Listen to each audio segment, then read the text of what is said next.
Bihar politics. पहले booth लूटता था, अब उम्मीदवार लूटने लगे।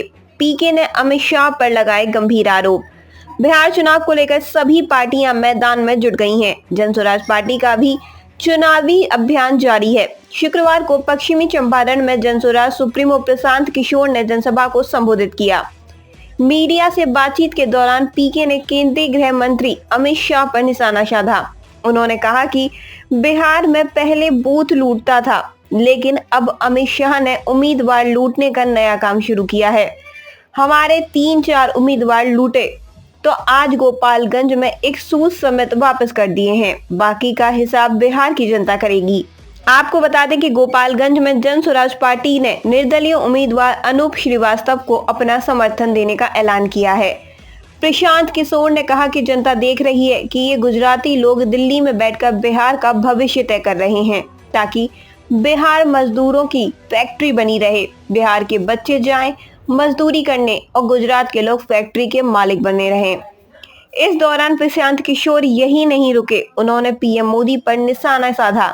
पीके ने पीएम के लिए छठ में 12,000 ट्रेन का वादा किया था, लेकिन बिहार के लोग देश भर के स्टेशनों पर लाठी और धक्का खा रहे हैं और शौचालय में बैठकर आने के लिए मजबूर हैं।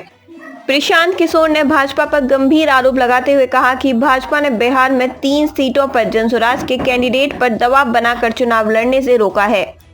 उन्होंने बीजेपी पर गंभीर आरोप लगाते हुए कहा कि दानापुर, गोपालगंज और ब्रह्मपुर सीट पर अमित शाह, केंद्रीय मंत्री धर्मेंद्र प्रधान समेत अन्य भाजपा नेताओं ने दबाव बनाकर जन स्वराज के प्रत्याशियों को नामांकन नहीं करने या नॉमिनेशन वापस लेने के लिए मजबूर किया है।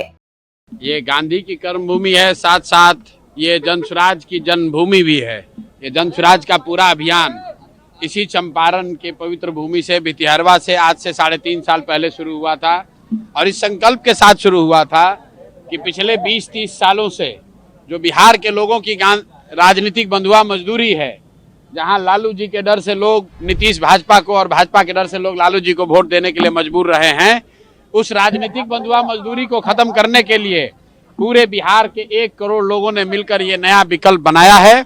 ऐसा विकल्प जहां आपके बच्चों की चिंता हो, आपके बच्चों के लिए पढ़ाई और रोजगार हो, और आज वही पौधा वट वृक्ष बनकर यहाँ पर एक विकल्प के सामने लोगों के सामने उपलब्ध है।